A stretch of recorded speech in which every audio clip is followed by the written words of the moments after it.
इसको भरोसा कर। एक पंडाल में बैठकर कथा सुन ली, बाबा ने नहीं सुना, सबसे कह दिया मैं तो पंडाल में कथा सुनी पर मेरे बाबा ने मेरी नहीं सुनी। अरे भाई, कहने से नहीं, पूर्ण भरोसे के साथ, दृढ़ता के साथ, विश्वास के साथ जहां बैठे हो वहां बैठकर जब दिल से श्री शिवाय नमस्तुभ्यम जब व्यासपीठ से कहा जाए, उसके बाद में जब थोड़ी देर के लिए मौन हुआ जाता है, उस मौन होने में अपने दिल की बात अपने बाप से, अपने पिता से, अपने शिव से इस पंडाल में बैठकर कह दो और फिर बाद में भोला सब दुख काटो मारा, ओ भोला सब दुख काटो। जब ये स्तुति करी जाती है, दुनिया की निगाह में केवल स्तुति है, दुनिया की निगाह में केवल ये बात है कि महाराज जी स्तुति करते हैं, पर जो समझने वाला व्यक्ति है वो समझ जाता है कि इसके बाद में मौन होना है, चुप, और चुप होकर अपने दिल की बात, अपनी प्रार्थना, अपनी कामना देवाधिदेव महादेव से कहना है। शंकर भगवान उस कामना को सुनता है और पंडाल में आने वाले की झोली 3 महीने में जरूर भरता है। ये उसकी कृपा है।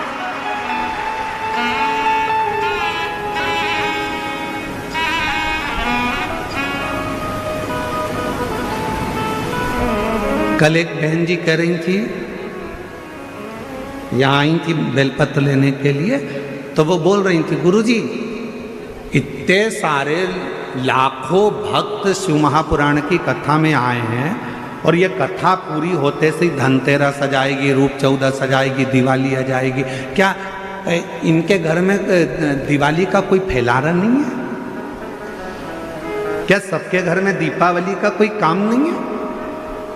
ये सब यहाँ बैठी हैं, सब पुरुष यहाँ बैठे हैं, तो इनके घर का दिवाली का काम कौन कर रहा होगा? तो हमने उन बहन जी से कहा था ये कथा संभाल रही हैं, शिव जी इनका घर संभाल रहा है, अंतर कुछ भी। उसके भरोसे हम कथा में, हम कथा संभाल रहे हैं, हम कथा सुन रहे हैं, तो वो तुम्हारा घर संभाल रहा है, वो तुम्हारा घर देख रहा है, उसका ध्यान उस पर है।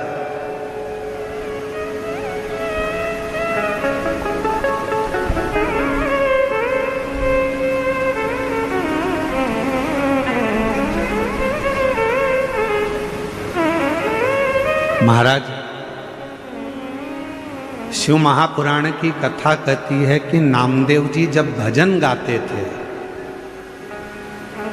तुकाराम जी जब कीर्तन करते थे, नामदेव जी जब कीर्तन करते थे, तो तुकाराम जी का घर स्वयं हरि विठ्ठल संभालते थे, नामदेव जी का घर श्री हरि विठ्ठल संभालते थे। श्री हरि, तुम जिसको याद कर रहे हो, आप जिसको याद कर रहे हो, सखुबाई की कथा आती है, मुक्ताबाई की कथा आती है,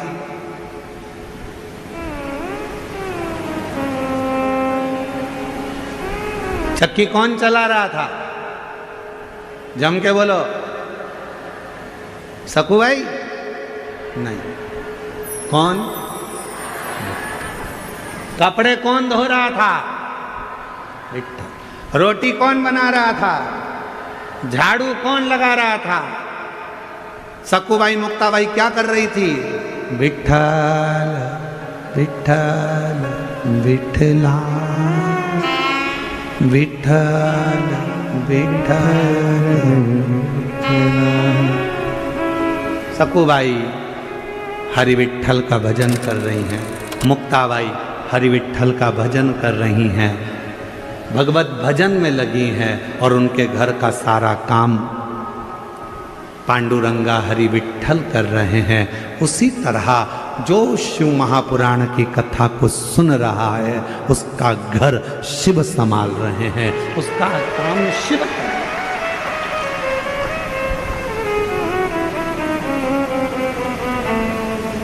कोई दूसरा नहीं कर सकता।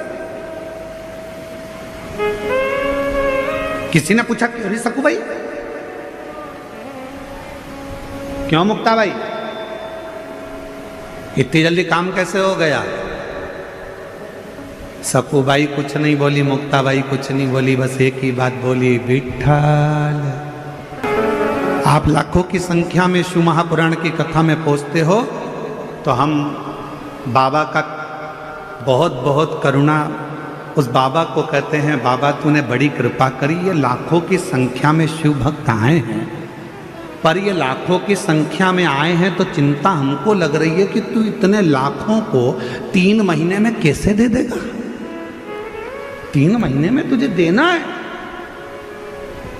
यहां से अगर कोई खाली जाएगा तो बाद में लोग क्या कहेंगे? सियोर वाले महाराज की कथा में गई थी और बाबा ने मेरी नहीं सुनी। नाम किसका खराब होगा? हमारा नहीं, बाबा की कथा में गई थी और बाबा ने मेरी झोली नहीं भरी।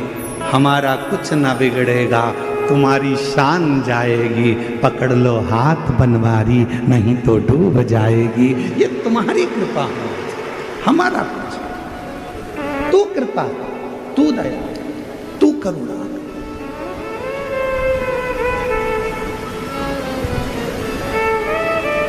आप तो आ गए, बैठ गए, चिंता किसको?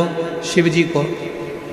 शंकर जी सोच रहे थे नहीं आए तो अच्छा है, घर पे रह जाए तो अच्छा है, आएगी तो देना पड़ेगा 3 महीने में। इसलिए भगवान ने क्या करा? इसके घर में मेहमान भेज दिए, इसके घर में कोई काम का अड़ंगा लगा दिया, आते आते गाड़ी को पंचर करा दिया, घर वापस लौट जा। पर इतनी समझदार थी, गाड़ी को मैं ही छोड़ दिया, दूसरे की मोटरसाइकिल पे बैठ के आ गई।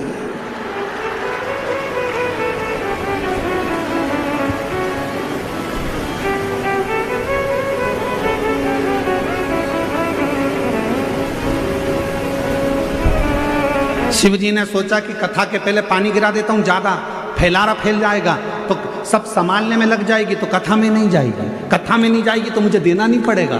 पर इतनी समझदार, वो तो पन्नी पे सब फैला के आ गई कथा में। हम तो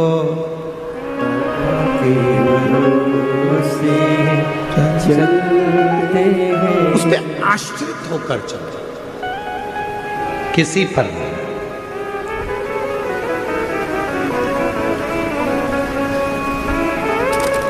माता सती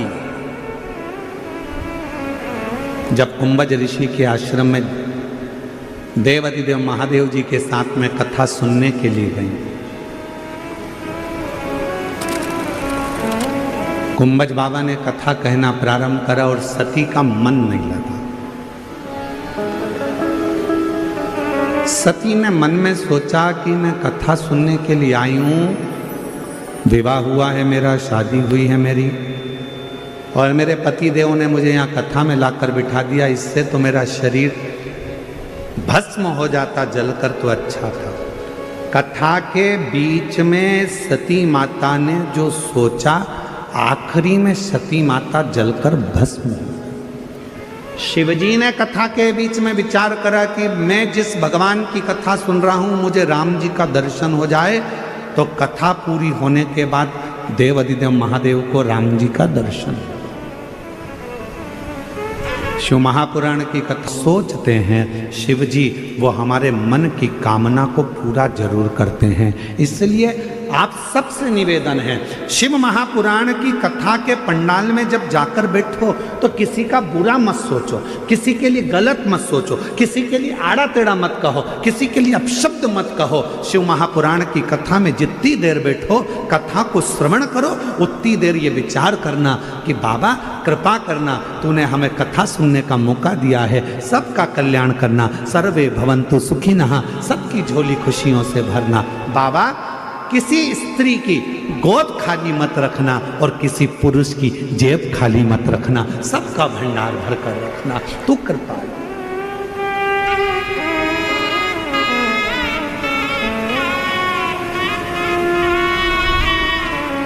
सबके लिए अच्छा सोचो,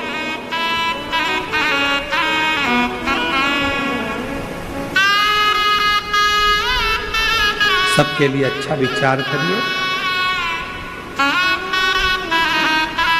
सबके लिए अच्छा सोचिए।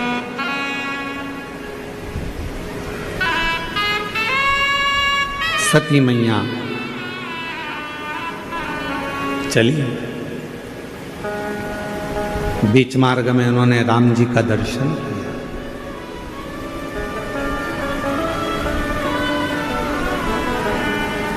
भगवान देवादिदेव महादेव जी ने राम जी को प्रणाम किया। सती माता ने पूछ लिया, तो ये रो क्यों रहे हैं? इनकी धर्म पत्नी माता सीता हरण कर ली गई है लंकापति रावण के द्वारा। अच्छा, हाँ, परमात्मा होकर रो रहे हैं? शिवजी ने सती माता को समझाया कि भगवान नारायण का ये राम अवतार है। संसार सागर में भगवान केवल लीला करने के लिए आते हैं।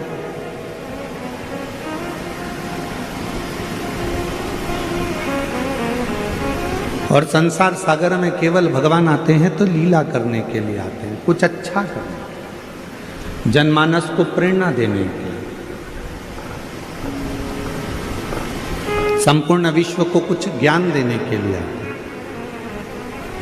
तो ये तो परमात्मा है। और यदि यह परमात्मा है तो फिर तो इनको रोना नहीं चाहिए। शिव महापुराण की कथा कहती है, जिसका जन्म मृत्यु लोक में हुआ है, जो संसार में जन्मा है, मृत्यु लोक में जिसका जन्म हुआ है, उसको अपने कर्म का भोग तो भोगना ही पड़ता है।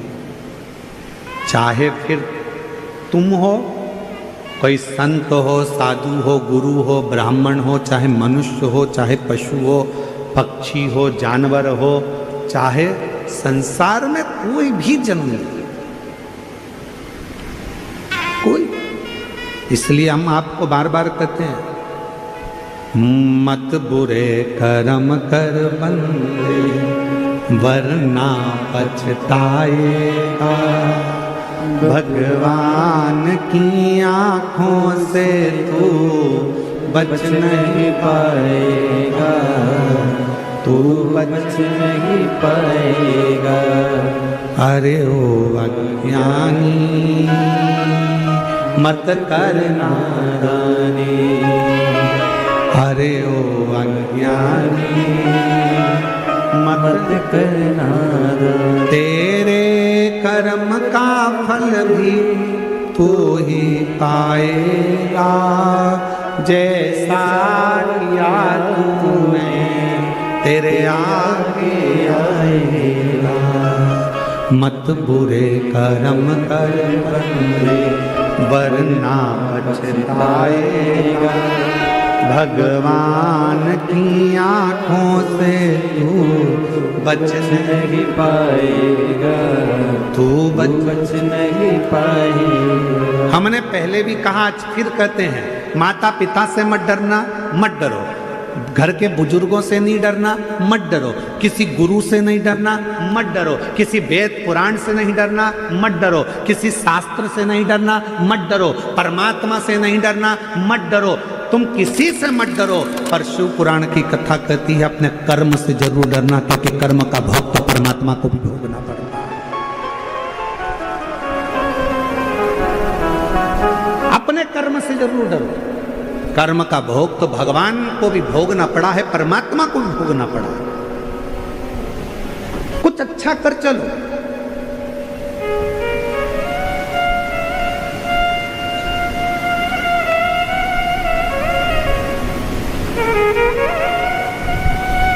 भगवान से कहना, जब नई गाड़ी खरीद कर लेकर आओ विजयदशमी पर, जब नई गाड़ी खरीद कर लेकर आओ दीपावली पर, जब नई गाड़ी खरीद कर लेकर आओ तुम्हारे घर में, जब ट्रैक्टर खरीद कर लाओ, गाड़ी खरीद कर लाओ, जब तुम नया वाहन खरीद कर लेकर आओ, तो सबसे पहले वाहन निकालने से पहले, शोरूम से गाड़ी बाहर आए उसके पहले अपने देव अधिदेव महादेव को याद करना, और कुबेरेश्वर बाबा को याद कर कर, विश्वनाथ जी को याद कर कर, अपने कुल देवत को याद कर कर, कुल देवती को याद कर कर, पर भगवान को याद कर कर कहना, बाबा तूने गाड़ी तो दिला दी है, पर इतनी कृपा करना कि मेरी उम्र भी साथ में बढ़ा कर चलना, इतना याद रखना कि मुझे स्वस्थ रखना। गाड़ी तो दिला दी, मालूम पड़े मैं भोग ही ना कर पाऊं, कोई तकलीफ ना आए, कोई कष्ट ना आए, कोई रोग ना आए, किसी की तरह से इस गाड़ी को, लोग कहते हैं गाड़ी में प्रॉब्लम ना आए, हम कहते हैं तुम में प्रॉब्लम ना आए।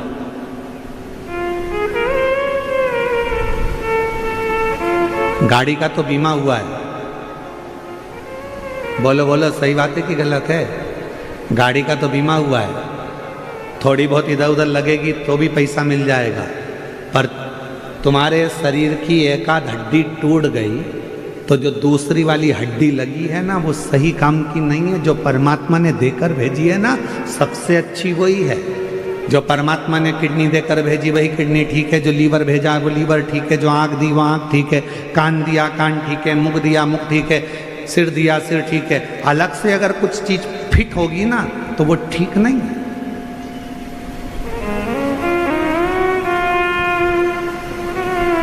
मोबाइल किस किस के पास है?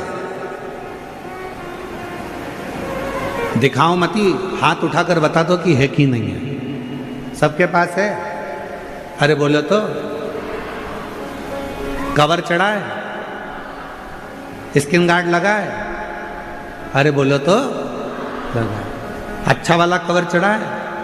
ठीक है। क्यों चढ़ाया?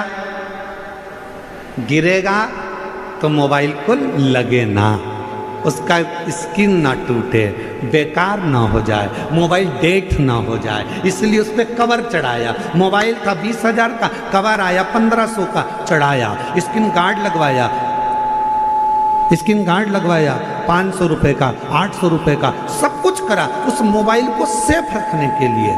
जरा विचार करिए, जरा विचार करिए कि मोबाइल की कितनी चिंता है कि मोबाइल को कुछ ना हो जाए, मेरा मोबाइल ना बेकार हो जाए, मेरा मोबाइल ना टूट जाए, मेरा मोबाइल गिरे तो डेट ना हो जाए। मोबाइल की इतनी चिंता है, अपनी खुद की चिंता इतनी कर लो तो। खुद की चिंता इतनी करो।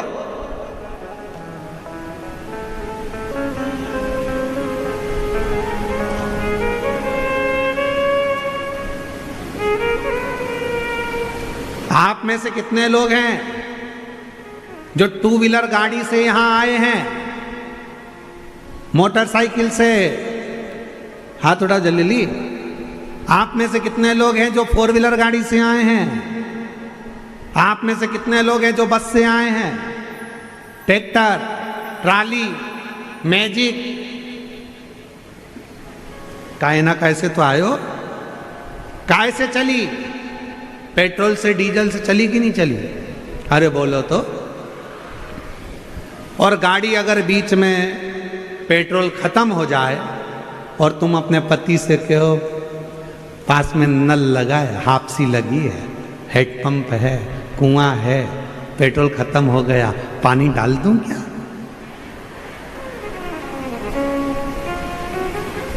गटर का पानी डाल दूं क्या? खड्डे का पानी डाल दूं क्या? पति कहेगा पागल हो गई है, गटर के पानी से क्या मोटरसाइकिल चलती है? खराब हो जाएगी, बेकार हो जाएगी। जरा विचार करिए, मोटरसाइकिल गाड़ी भी डीजल और पेट्रोल से चलती है, उसमें कुछ गलत डाल दोगे तो गाड़ी भी नहीं चल पाती। उसी तरह ये मानव का शरीर है, इसमें सोच समझ के डालो, सोच समझ के।